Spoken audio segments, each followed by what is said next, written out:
500 টাকায় হোটেল, তাও আবার দীঘাতে! এটা কি সম্ভব? হ্যাঁ, এটা সত্যি। যারা একদিনের ট্যুরে দীঘা যাচ্ছ বা সকালে গিয়ে রাত্রেবেলা ঘুরে আসবে এই প্ল্যান করে যাচ্ছ, তাদের জন্য বেস্ট হোটেল বলতে পারি এটা। আমরা প্ল্যান করেছিলাম সকালবেলা গিয়ে সন্ধেবেলা ফিরে আসব, কিন্তু এখন যা রোদ আর গরম, সারাদিন ধরে এই রোদে ঘুরে ঘুরে অবস্থা খারাপ হয়ে যেত। তার সাথে সাথে যদি থাকে বাচ্চা, তাহলে তো আর কথাই নেই। জামাই ষষ্ঠীর পরের দিন আমরা সবাই ঘুরতে ঘুরতে চলে গেছিলাম দীঘা। দীঘা যাব আর সমুদ্রে স্নান করব না, সেটা তো হতে পারে না। কিন্তু প্রবলেমটা হলো ওখানেই, সমুদ্রে স্নান করে ড্রেস চেঞ্জ করব কোথায়, এতজন মিলে রেস্ট নেব কোথায়, এইসব কিছু ভাবতে ভাবতে আমরা গোয়ায় বিপোতে দেখলাম এই হোটেলটা। প্রথমে ভেবেছিলাম কেমন হবে হোটেল এত কম প্রাইসে, কিন্তু ওখানে গিয়ে আমাদের সব ধারণাগুলোই চেঞ্জ হয়ে গেল। এটা দেখতে পাচ্ছ, এটা হলো রিসেপশন, আর এই যে হোটেলটা দেখতে পাচ্ছ এটা হলো হোটেল প্যারাডাইস। দেখো, আমি সামনেই যে ব্যানারটা আছে ওটা দেখিয়ে দিচ্ছি। এখানে তোমরা এসি নন এসি দু রকমের রুম পেয়ে যাবে। 4 তলায় এই হোটেল, এখানে লিফটের ব্যবস্থাও আছে, আর তোমরা চাইলে এখানে বসে এই রুমে বসেই খাওয়ার অর্ডার করতেও পারো। আগেরবারও দীঘা আমরা একদিনের প্ল্যান করেই এসেছিলাম, আর সেই দিন যে যে প্রবলেমগুলো ফেস করেছিলাম সেই ভয়ে আগে ভাগে আমরা একটা হোটেল বুক করেছিলাম। এই আমরা এখন হোটেলের রিসেপশনে বসে আছি। আর সত্যি কথা বলতে মাত্র 500 টাকায় যে এত সুন্দর রুম পাবো সেটা আমরা ভাবিনি। এই দেখো, আমরা এখন লিফটে করে ওপরে চলে যাচ্ছি। তো চলো তোমাদেরকে রুম ট্যুরটা দেখাই। আর আমরা দুটো রুম নিয়েছিলাম, যেহেতু রাতে স্টে করব না, বিকেলেই বেরিয়ে যাব, সে কারণে দুটো রুম নন এসিই নিয়েছিলাম। আমাদের রুমের কস্ট পড়েছিল পার রুম 500 টাকা করে।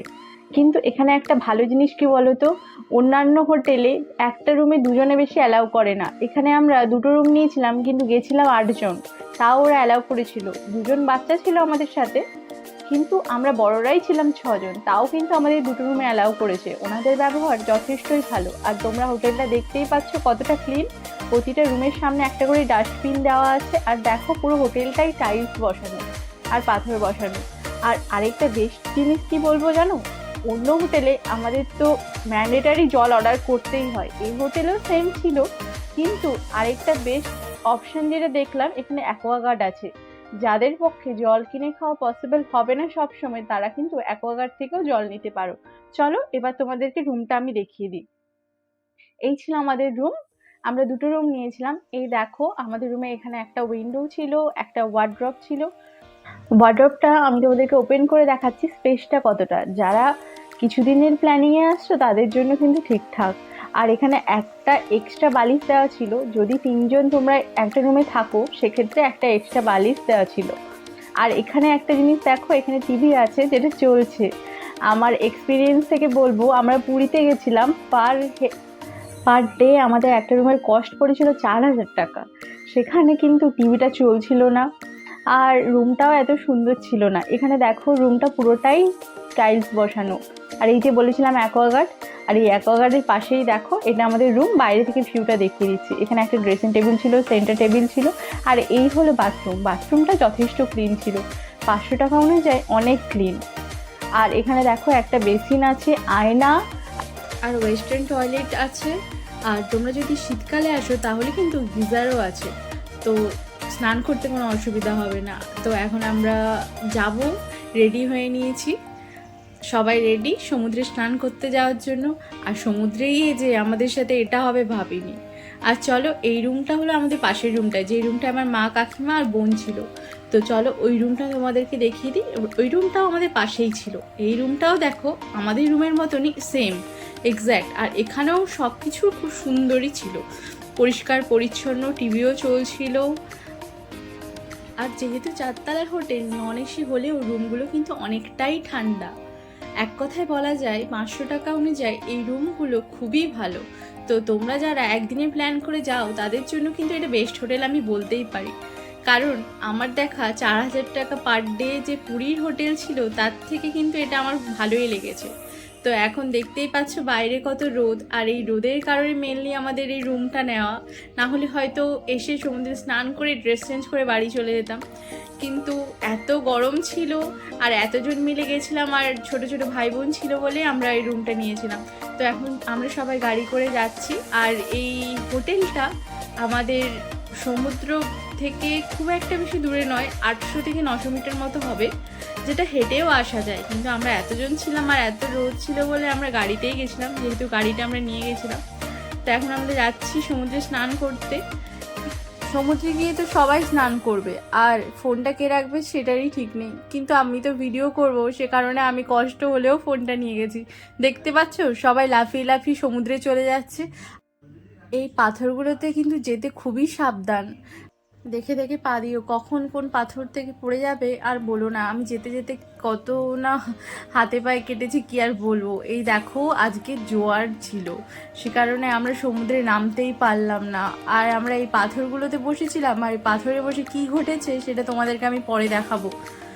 আর দেখো এত জল, কেউ নামতে পারছিল না সমুদ্রে, তাও অনেকে সাহস করে নেমে যাচ্ছিল।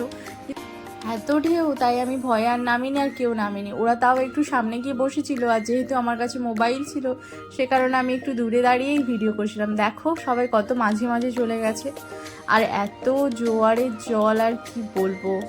এবারে দীঘাতে গিয়ে সমুদ্রে ভালো করে স্নানটাই করতে পারলাম না, কি আর বলবো, কি দুঃখ। আবার যাব পরে আরেকবার, কি করব বলো, এত ঢেউ ছিল। আর এই সমুদ্রে নামলে কখন টেনে নিয়ে যাবে সেই ভয়ে আর নামি। তো এখানে দাঁড়িয়ে দাঁড়িয়েই আমি সমুদ্রটাকে এনজয় করছিলাম। আর আমি ফোন নিয়ে এসেছি বলে এরা আমাকে আলাদা করে দিয়েছে, কারণ ওরা চাইছিল আমি ফোনটা না আনি, তাহলে সবাই মিলে জলে নামা যাবে। কিন্তু আমি ফোনটা না আনলে তোমাদের সাথে কি ভিডিওটা শেয়ার করতে পারতাম বলো, সে কারণে আমি ফোনটা নিয়ে এসেছিলাম। যাই হোক, পরে গিয়ে একটু নেমেছিলাম অবশ্য। এই দেখো এই যে পাথরগুলো আছে না, এই পাথরগুলোতে বসলে কিন্তু খুবই সাবধান। এই পাথরে বসেছিলাম, আমি বুঝতে পারিনি কখন একটা এত বড় ঢেউ এসে এমন করলো যে আমার পুরো হাত পা সব কেটে গেছে। আবার একটা জায়গায় তো রক্তও জমে গেছে কালো হয়ে, এত জোরে ঢেউ এসেছিল। আমার শুধু নয়, আমার বোনেরও পা কেটে গেছিলো, এত ঢেউ। আর দেখতে পাচ্ছ দীঘাতে কী হারে মানুষের ভিড়। সত্যি কথা, আমি এতবার দীঘা গেছি, তাও যেন আরও যাই। আমার তো এখনও মনে হচ্ছে যেন আরেকবার যাই, আর সেটা আমি যাব অবশ্যই। তো দেখতে পাচ্ছ জলের কিভাবে ঢেউগুলো আসছে সব। আর আজকে জলটা একটু ঘোলাই ছিল, জানি না কেন, দেখো জলটা কিন্তু ঘোলা। আর এখানে আমার বোনু দেখো বসে আছে, কিন্তু ও ভয় পাচ্ছে, তাই ও ওর মায়ের হাত ধরে রেখেছে। আর আরেকজন দেখো একা বসে আছে, ওকে বলছিলাম যে আমার ফোনটা একটু ধরো, কিন্তু ওর কথা যেহেতু শুনে আসিনি, ফোনটা নিয়ে চলে এসেছি, তাই ও রেগে গেছিলো, বলছে না ধরবো না, তুমি থাকো ফোনটা নিয়ে। যাই হোক, কেউ আমাকে একটু ফটোও তুলে দিল না। ওদের ফটো তুললাম আমি, কিন্তু আমার ফটোই নেই।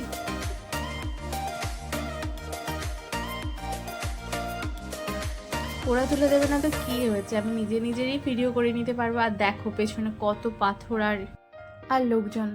চলো এরপর একটু সমুদ্রে নামাই যাক। দীঘা এসে শুধু ভিডিও করলেই হবে না, একটু সমুদ্রে তো নামতে হবে। ঠিক আছে চলো, এরপরে দেখা হচ্ছে।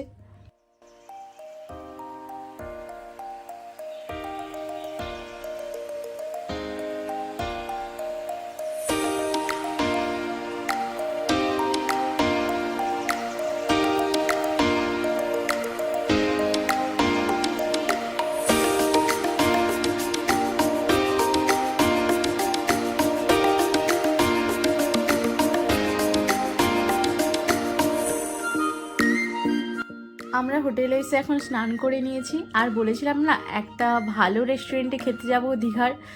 আমি তো কলকাতায় অনেক রেস্টুরেন্টই তোমাদের সাথে শেয়ার করেছি, চলো দীঘার একটা বেস্ট রেস্টুরেন্ট তোমাদের সাথে শেয়ার করব। সেটা কিন্তু এই ভিডিওতে না, পরের ভিডিওতে। আর এই দেখো বলেছিলাম না আমার হাত কেটে গেছে, কতটা হাত কেটে গেছে দেখো, কত রক্ত বেরিয়েছে, কি বলবো। অনেক ব্যথা, অনেক দিন লাগলো এই ব্যথাটা শুকোতে, এখনো পর্যন্ত ব্যথাটা শুকোয়নি।